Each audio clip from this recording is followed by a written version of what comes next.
Hola, ¿cómo están? Nuevamente aquí con ustedes, compartiendo café literario. Mi nombre es Adriana. Depende de los relojes, no están muy sincronizados. En el celular con el que estoy transmitiendo dice 4:27, en mi computadora dice 4:28 y en un reloj de pared que hay por acá dice 4:30. Así que hice un promedio y arranqué. No se preocupen, para los que después se reincorporan pueden ir para atrás y escuchar desde el principio, ver desde el principio.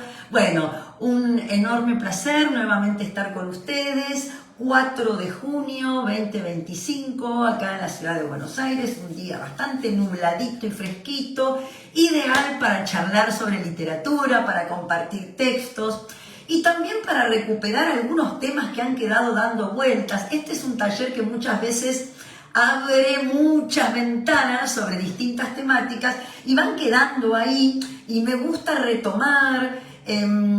Y bueno, es un recorrido muy particular. No tenemos una idea exacta de qué vamos a hacer cada miércoles específicamente, sino que bueno, un poco también lo que venimos trabajando, los temas que empiezan a linkearse, a relacionarse de acuerdo a lo que venimos hablando, hacen que muchas veces volvamos desde otro lugar, desde otro punto de vista, a alguna temática que ya habíamos abordado en su momento. En este caso no pasó tanto tiempo, apenas 2-3 semanas, donde habíamos hablado de un periodista, escritor, Javier Sinay, que había recuperado en uno de sus libros, que es el que específicamente comentamos aquí en Café Literario, había hecho todo un trabajo de rastreo de los inicios del periodismo judío en la Argentina, y donde va a trabajar sobre un autor que hemos nombrado bastante en esa oportunidad y que fue, y es porque el autor trasciende, ¿sí? Pini Katz. Y había quedado ahí, este periodista, Pini Katz, muchas veces mencionado, y no habíamos desarrollado un poco más algunos aspectos. Y lo que me gusta a mí esto de ir buscando por diferentes lugares, y encontré, ¿no? como distintas generaciones aparecen, ¿no?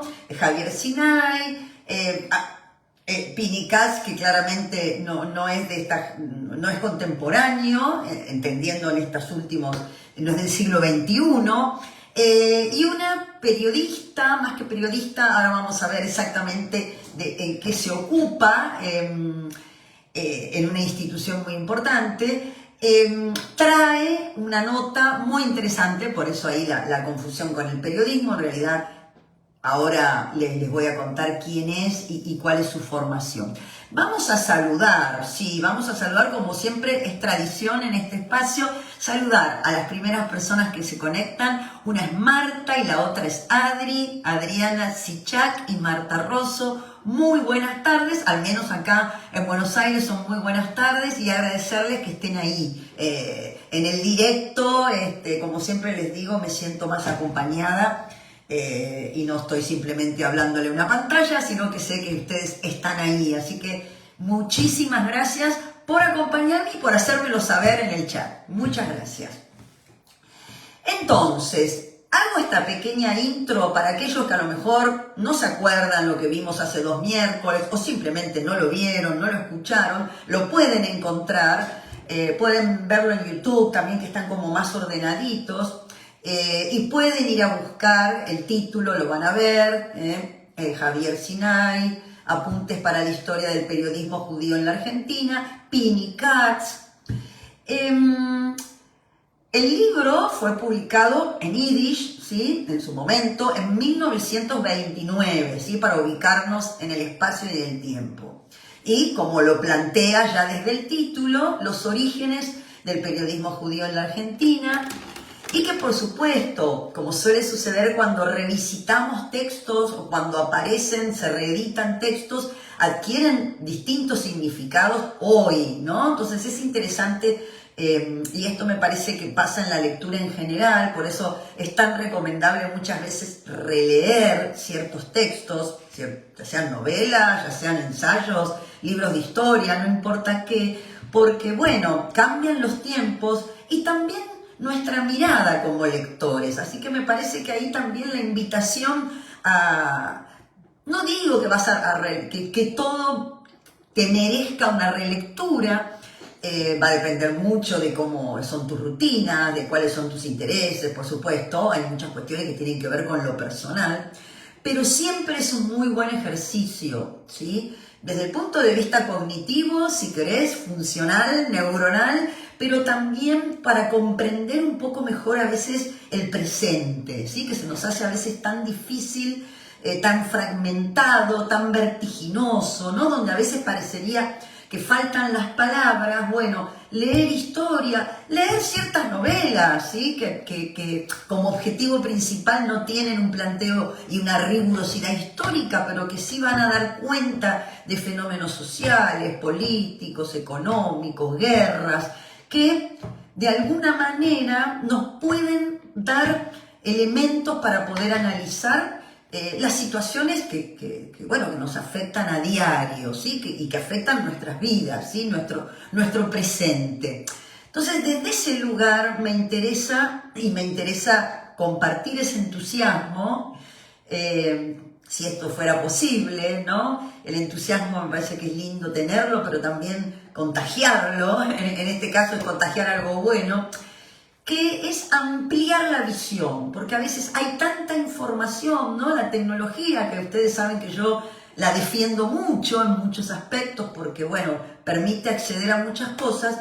Es cierto también que hay una gran fragmentación y que muchas veces estamos como un poco perdidos, ¿no? Entonces, bueno, está bueno historizar, está bueno buscar antecedentes. Y bueno, acá tenemos algo muy cerquita, muy local, y me parece que también eso tiene que ver con reforzar ciertas cuestiones que a veces están como un poco resbaladizas, ¿no? El pasado, no como pasado idealizado, pero sí como una fuente muy útil para poder comprender la realidad, ¿no? Me parece que desde ese lugar está interesante ir al pasado en el sentido literario, por supuesto, estoy diciendo. Entonces, este libro escrito en yiddish, publicado en 1929. La obra original es de Pini Katz, que fue una de las figuras más importantes de la cultura de inmigración de aquellos años. Ahora les voy a contar, voy a leer este parrafito y después les voy a contar de quién es. Lo estoy leyendo, literal, estoy leyendo un texto. Bueno, algo que también, hablando de idealización, ¿no? Cómo las cosas tienen siempre matices y toda situación humana donde estemos involucrados los seres humanos van a tener luces y sombras. Entonces acá plantea la autora, dice, muestra iniciativas heroicas, ¿sí? Y también aventuras vocacionales, pero también competencias despiadadas, ¿no? Que hemos compartido en ese café literario algunas cuestiones ahí, ¿no? De cómo dejar al otro fuera del camino, ¿no? En el mercado, si bien era otra época y hoy las herramientas hasta nos pueden parecer ingenuas, en comparación a las que se utilizan hoy, pero lo cierto es que, bueno, que no era todo color de rosa, ¿no? Bueno, que esté en el pasado y que esté lejos no significa que no tuvieran grandezas y miserias como cualquier actividad humana y como cualquier persona que se tiene que mover en determinados ámbitos, ¿no?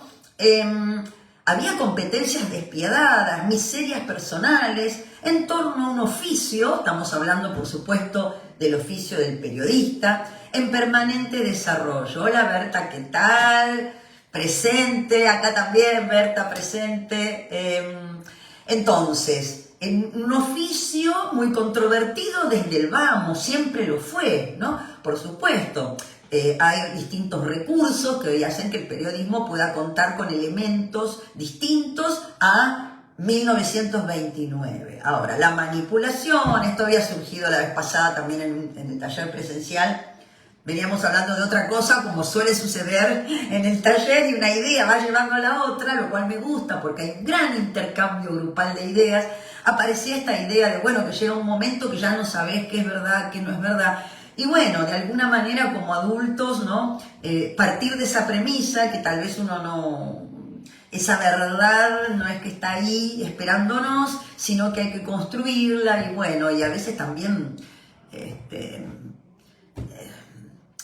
no sentirnos mal si confiamos en determinada cosa y después luego nos damos cuenta que no, también poder cambiar, ¿no? Y no sería algo vergonzante ser engañado. En todo caso, bueno, tampoco ser ingenuo, ¿no? Tratándonos de adultos, hablábamos un poco de esto.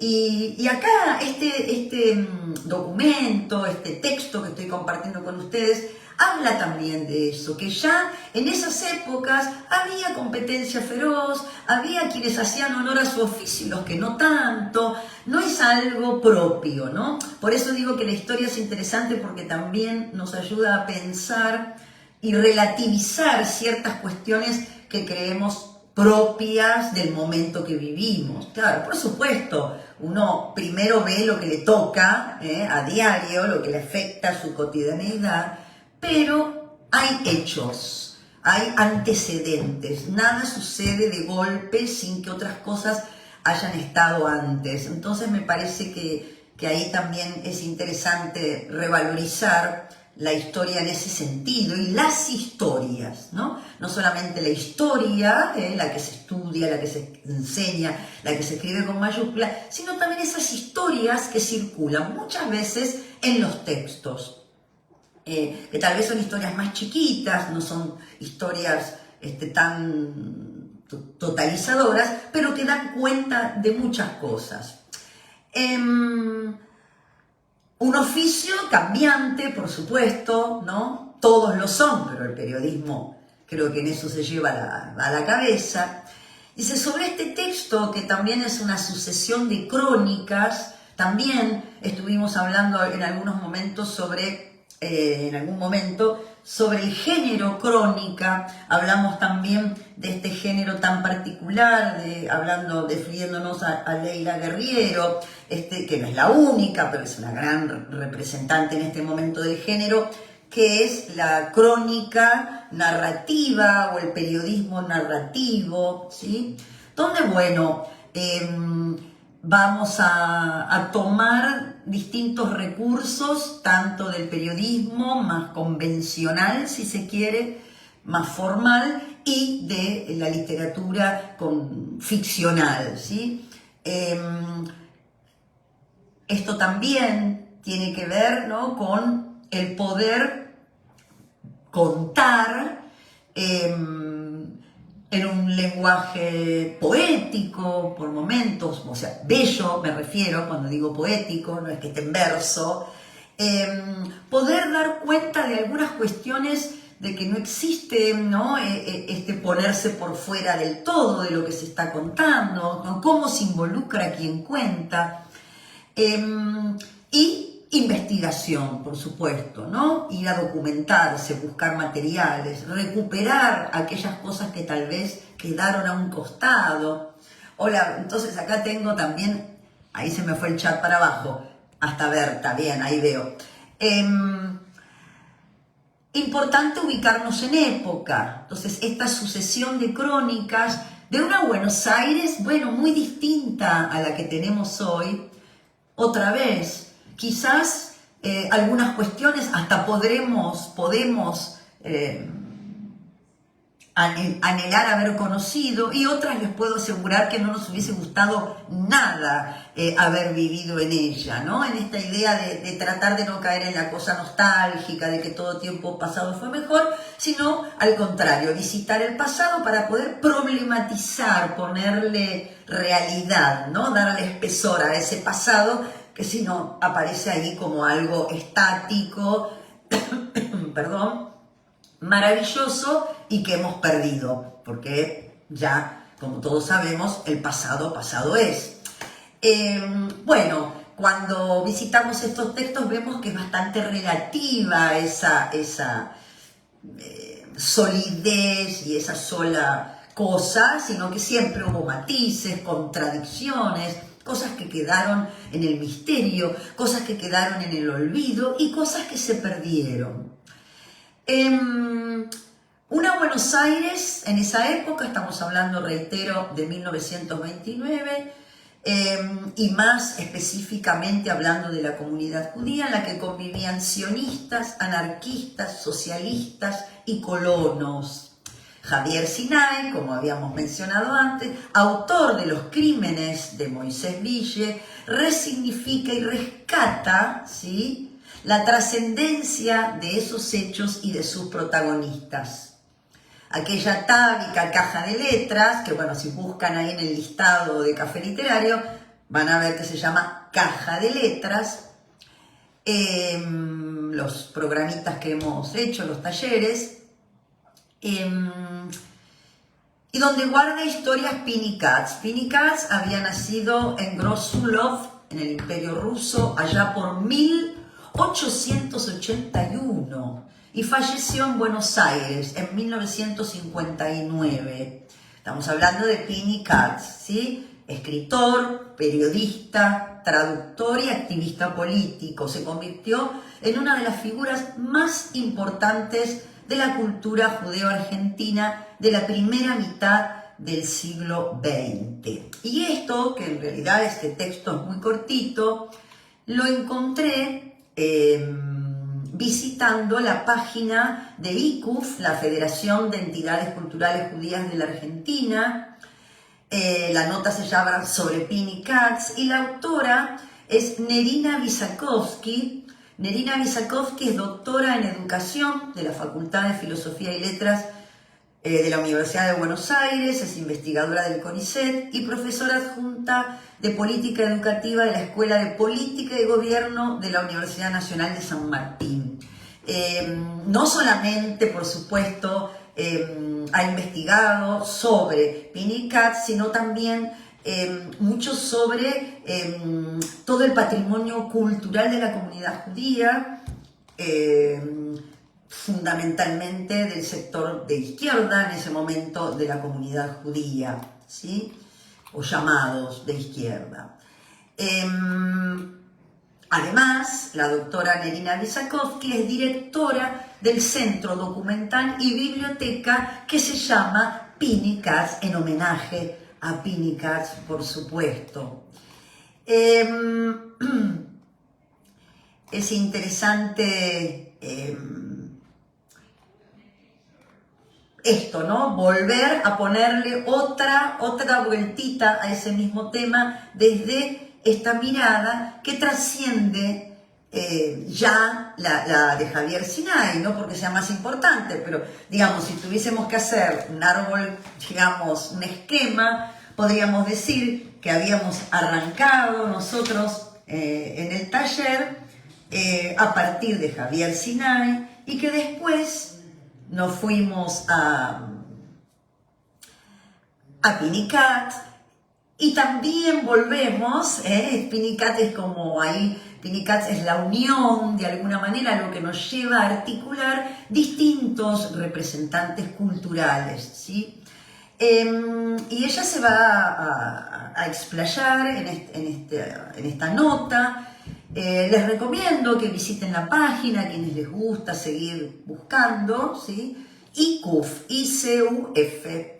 En algún momento después les voy a comentar cuáles fueron los orígenes. Alguna vez lo hemos hablado en acciones de promoción de la lectura y cómo en determinado momento las mujeres estuvieron involucradas en poder promover la lectura, y bueno, ya lo citaremos más adelante. Pero bueno, les puedo contar que Pini Katz, como bien decía, había nacido, acá dice, en Odessa, Ucrania, en 1881, el 20 de diciembre, ¿sí?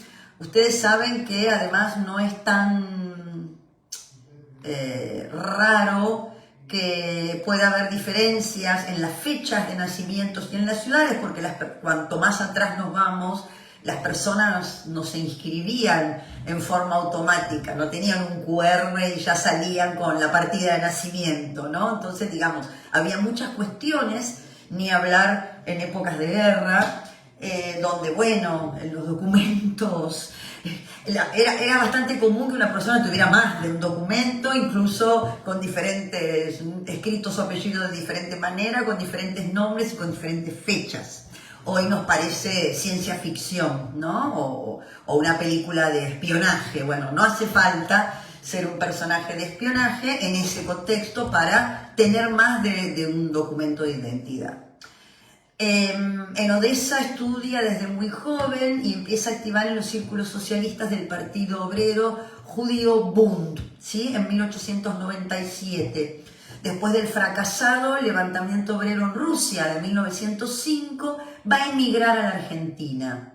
Radicado en Buenos Aires, va a participar en la fundación del diario Die Presse hacia 1918, adquiriendo un lugar relevante en la primera etapa de esa publicación. Paralelamente al calor de la Revolución de Octubre, o sea, la Revolución Rusa de 1917, va a tomar protagonismo en la sección de habla yiddish de, por entonces, la Internacional Comunista, ¿sí? Esa es de dónde viene, de dónde venía, ¿sí? Penny Katz.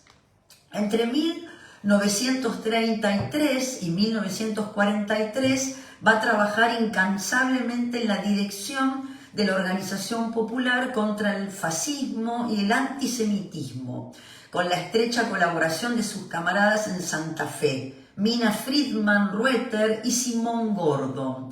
En esa década publicaron la revista Afterwach, En Guardia, y en 1935 dos libros que marcaron el perfil del futuro movimiento icufista: El plan de Hitler y el libro Pardo del fascismo. Como indiscutido referente intelectual de la izquierda yiddishista, Pinchas fue convocado a un congreso internacional a realizarse en París a fines de septiembre de 1937. En el gran salón del Palais de la Mutualité, delegados de 23 países votaron la creación de la Federación ICUF, que en el original es Y, Y y K. Diferente a, si buscan la página de ICUF Argentina, es I latina y C. La sigla significa Yiddischer Kulturverband, ¿sí? Por eso esas letras. Pinchas fue quien adhirió en nombre de las instituciones argentinas y uruguayas con el firme propósito de difundir sus máximas en nuestro continente. Posteriormente, la tragedia en Europa potencia la necesidad de construir un movimiento judeo progresista local y fue entonces el promotor principal del congreso que fundó el ICUF con C e I latina en Buenos Aires en abril de 1941. La revista ICUF guarda en sus páginas mucho de esta historia. De ahí en más, Pinchas comenzó un arduo e incansable trabajo de escritura, plasmado en sus obras completas, que son 9 tomos. Buenos Aires, edita ICUF, 1946, en yiddish, por supuesto, originalmente, luego traducido parcialmente al castellano por Mina Rueter en Páginas Selectas, Buenos Aires, ICUF, 1980. Su devoción por la cultura yiddish lo motivó a traducir numerosas obras a ese idioma, desde autores argentinos hasta clásicos universales, y una dedicada atención a los autores rusos que traducía y publicaba la editorial Heimland en Buenos Aires. Homenajeando al año sanmartiniano, sale a la luz la obra que lo consagra, la traducción al yiddish de Don Quijote de la Mancha, de Miguel Cervantes Saavedra, por supuesto, en 2 tomos. Edita ICUF, 1950. Durante la década del 50, Pinchas va a ser miembro permanente del Consejo Mundial por la Paz. Va a fallecer en Buenos Aires en el año 1959. El nuevo Centro Documental y Biblioteca, que hoy porta su nombre, pretende, con ese humilde gesto, rendir homenaje a un luchador de la pluma y las ideas, cuya obra está en la génesis del movimiento argentino judeo-progresista, pero además nos honra y nos enorgullece, firma la doctora Nerina Visakovsky, como antes les dije, directora del Centro Documental y Biblioteca Pini Katz de ICUF. Disculpen si fui muy rápido, después si lo ven grabado, lo escuchan grabado, pueden pausar. A veces cuando tengo tanto material todo junto, no me gusta que esto sí lo quería leer todo junto, no lo podía dejar para el próximo, entonces corrí un poquito. Insisto, puedo mandar la nota escrita para quienes les resulte más amigable la lectura que la escritura, o la escucha, o simultáneo. Hay quienes les gusta escuchar y apoyarse en el texto. Bueno, tengo el material, es cuestión que me escriban inmediatamente en el transcurso 1 o 2 días se los mando. Esos más o menos son mis tiempos de respuesta. A ver, ¿por qué traigo esto de nuevo? Un poco lo que comentábamos hace un ratito. La importancia de poder conocer distintos procesos. En este caso, bueno, estamos hablando de algo muy específico, el periodismo en la comunidad judía, específicamente dentro de la esfera yiddish. Sabemos que la comunidad judía no solamente está representada por la comunidad yiddish, entonces es mucho más amplio, mucho más complejo y riquísimo, es vastísimo. Pero bueno, focalizamos en esto, ¿no? No se puede abarcar todo, si no terminamos hablando de nada. También esto que veníamos ya abordando de alguna manera en este taller, que eran estos cruces de géneros literarios, cuándo algo es ficción, cuándo no, y que tantos debates y talleres hemos discutido, y bien debatido, hasta qué punto, ¿no? Se puede crear una ficción sin ningún elemento de la realidad. ¿Cómo hace un escritor, una escritora para escribir una novela sin tomar nada de la realidad? ¿Alguien podría leer una novela así? ¿Valdría la pena leerla? Bueno, discutimos muchas veces sobre estas temáticas y acá también, bueno, acercar esto, ¿no? La historia como fuente nutricia para poder ampliar horizontes, para poder relativizar ciertas cosas que no siempre son extremas, ni blanco ni negro, sino que en general hay una gran tonalidad de grises, dinámicos, y que bueno, la historia nos da muchas veces da cuenta de esto, ¿no? Que es mucho más difícil de entender ciertos procesos que a veces se simplifican demasiado. Hay muchos nombres, muchos lugares, referencias más que lugares, ¿no? El Die Presse, ¿no? Un diario que bueno, gracias a ustedes, a muchas personas que participan de los talleres y que me han hablado de como un referente también generacional, ¿sí? Para las generaciones, en algunos casos, de sus padres. Así que bueno, ahí también, ¿no? La identidad se constituye con documentación, con archivos, con historia, pero también con lo que tiene que ver con la emoción, ¿no? Con lo que tiene que ver con el poder sentir que a través de esas referencias había costumbres, había música, había baile, había un olor particular a una comida, a un nombre, recuerdos e imágenes, que me parece que eso también suma y que es muy rico y que eso no le hace perder rigurosidad a lo que podemos estar buscando en términos históricos, en términos periodísticos. Así que bueno, ese mix, ¿no? que toma elementos de lugares distintos, siempre que sean honestos, que sean serios, me parece que son valiosos. Así que bueno, hoy vamos a cerrar acá. Próximo viernes, taller presencial. Recuerden, para aquellos que vienen a nuestra sede, vamos a continuar con algunos textos que ya veníamos escuchando y viendo, porque son unos textos muy cortitos que durante la pandemia rescató y compartió Mauricio Dayub. Tengo un par más que me gustaría compartir en forma presencial. A los que no vienen en forma presencial se los puedo compartir porque están en YouTube, ¿sí? En el canal de Mauricio Dayub, lo pueden encontrar también. Están ahí gratis, hace falta tener internet nada más, pero está ahí al alcance de todos. Y realmente son muy entrañables. Así que vamos a continuar con eso, ya les estoy adelantando. Y para el próximo miércoles de Café Literario tengo un par de ideas ahí dando vueltas. Vamos a ver cómo va a ser sorpresa, un cafecito sorpresa, no voy a adelantar nada por ahí. Gracias nuevamente por estar. Un enorme abrazo y por supuesto para los que después van a ir recibiendo este taller en sus celulares a través de la lista de difusión, bueno, también va mi saludo. Hasta la próxima, que estén muy bien.